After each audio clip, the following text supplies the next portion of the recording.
Brian McHill once said, "People who have had little reflection live life in a huge reality blind spot." Good day, I am Elymar A. Pascual from Talangan Integrated National High School, Nacurlan, Laguna, Philippines. The title of my study is Reflective Teaching Approach, Immersing Students in the Value of Learning.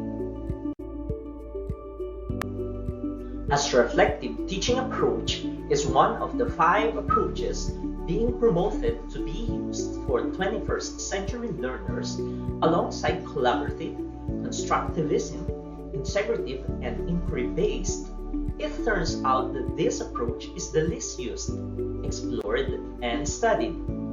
Learners nowadays are not into the habit of reflecting on their ways, their words, and actions. They just want to hear from others and be elated on what others would say to them. This study focused on the investigation of the reflective teaching approach implemented in distance learning through the closure part of the teacher-made QR-coded brochure being distributed as supplemental materials to learners, and the writing on the reflective journal as learners debrief themselves on the topic of the lesson in general mathematics and statistics and probability. Race of 2002 defines the act of reflecting as one which causes us to make sense of what we've learned, why we learned it, and how that particular increment of learning took place. Moreover, reflection is about linking an increase of learning to the broader perspective of learning, heading towards seeing the bigger picture. In the study made by Yanworthy and Triagus in 2016, they mentioned about the problem of using reflective teaching approach in classrooms. They pointed out that the teacher participants did not recognize this practice, and that what they know about reflection is that the learners should do the reflection part on what they learn, why they need to learn, how they learn, and how they can make use of what they learn. The teacher's view about reflective approach is more on the learner's part, and that's on the teaching practice. In terms of the effect on the academic performance of learners, Kaun of 2020 found out in the study that reflective teaching practice had positive impacts on learners' academic performance and even on observable academic competencies.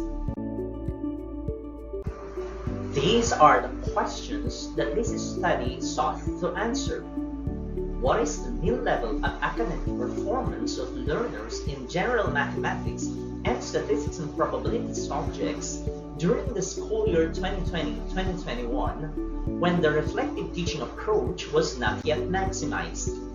What is the mean level of academic performance of learners in general mathematics and statistics and probability subjects during the school year 2021-2022 when the reflective teaching approach was being maximized? Is there a significant difference in the academic performance of learners in general mathematics and statistics and probability before and after the optimum use of reflective teaching approach? What is the mean level of learners' perception to the reflective teaching in terms of the following aspects: ethic of hearing, ownership of learning, practical sense, looking into thoughts or reasons, and self-checking aspect? What are some other benefits of the use of reflective teaching approach aside from the aspect of academic performance? For the second school year of pandemic, 2021-2022, the author maximized the use of reflective teaching approach by introducing closure part in the lesson that has application zone into practical living, though the subject is general mathematics and statistics and probability for grade 11, first and second semester respectively. The last part of the QR-coded supplemental materials designed by the author for his learners has the reflective tone as it relates the day's topic to practical living.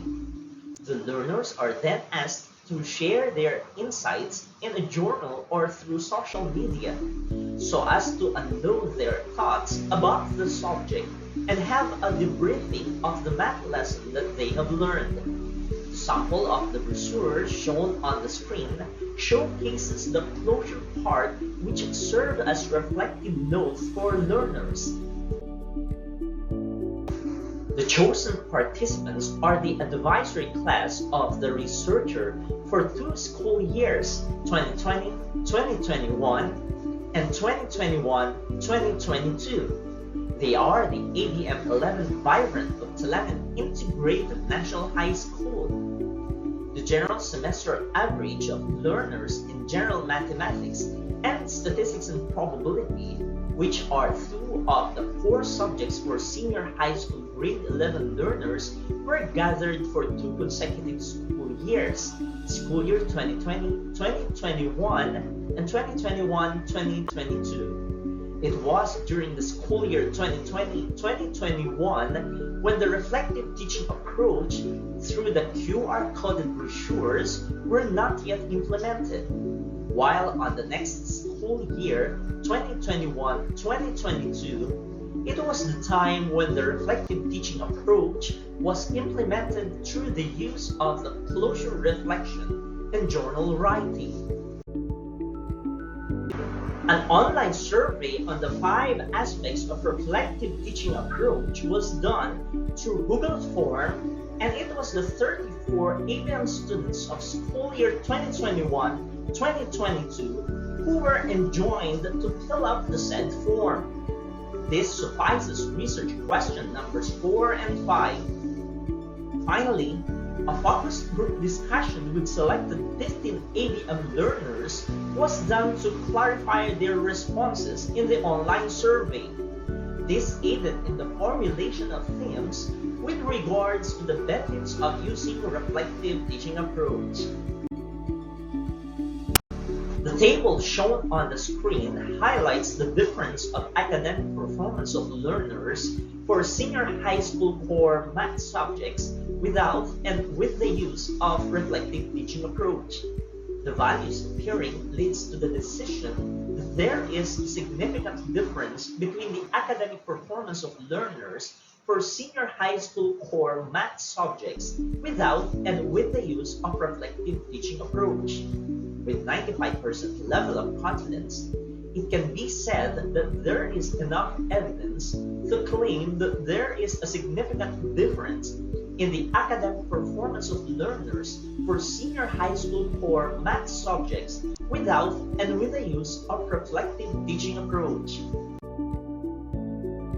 Online survey was administered to the 34 ABM learners who were exposed to reflective teaching approach, and they rated the ethic of caring aspect of the approach as very highly satisfactory, ownership of learning as very highly satisfactory, practical sense as highly satisfactory, looking into cause or reasons as very highly satisfactory, and the self-checking aspect of the reflective approach as very highly satisfactory.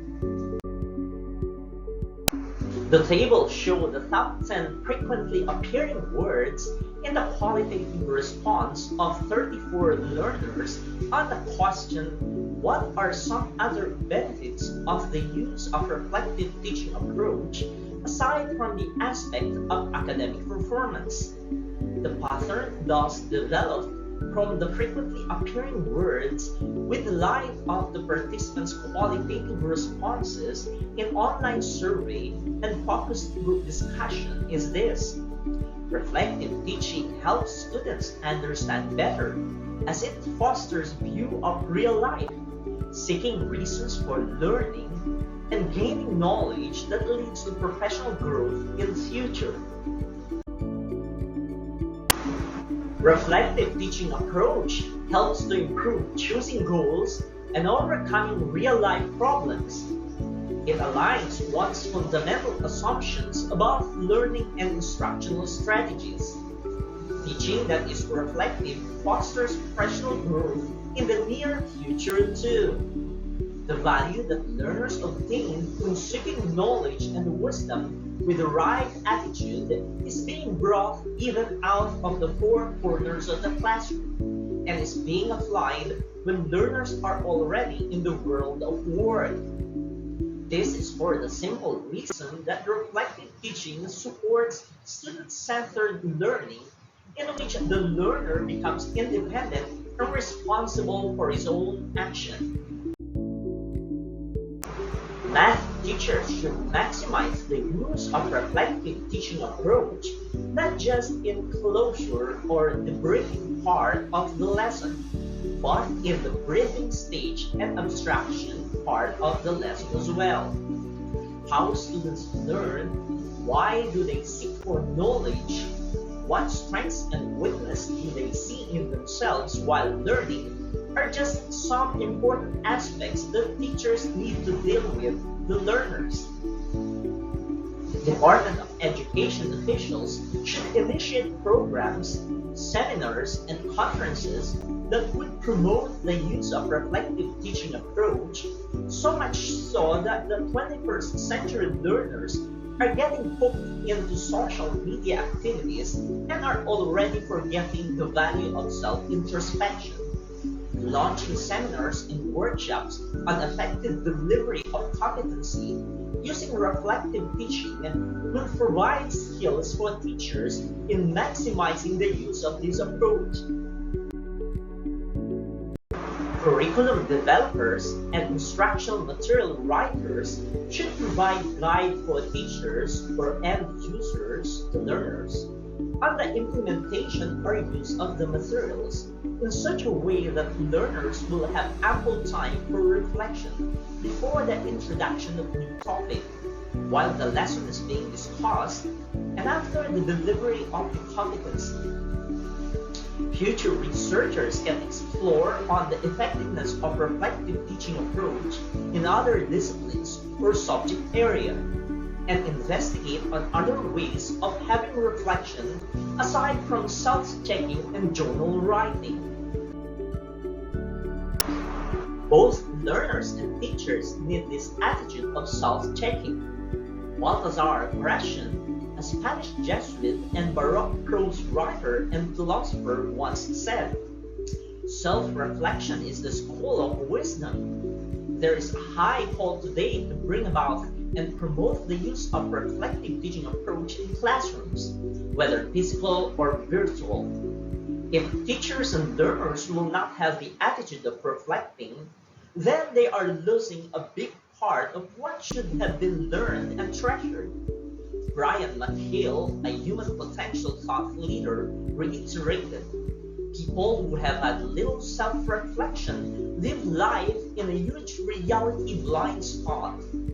Reflective teaching approach will indeed immerse students in the value of seeking knowledge and wisdom that they can bring towards their own professional growth when they go out of the field and become effective workforce of our nation. Once again, I am Elymar A. Pascual from Kalanan Integrated National High School, Nacarla, Laguna, Philippines. Thanks for watching. Keep safe and God bless.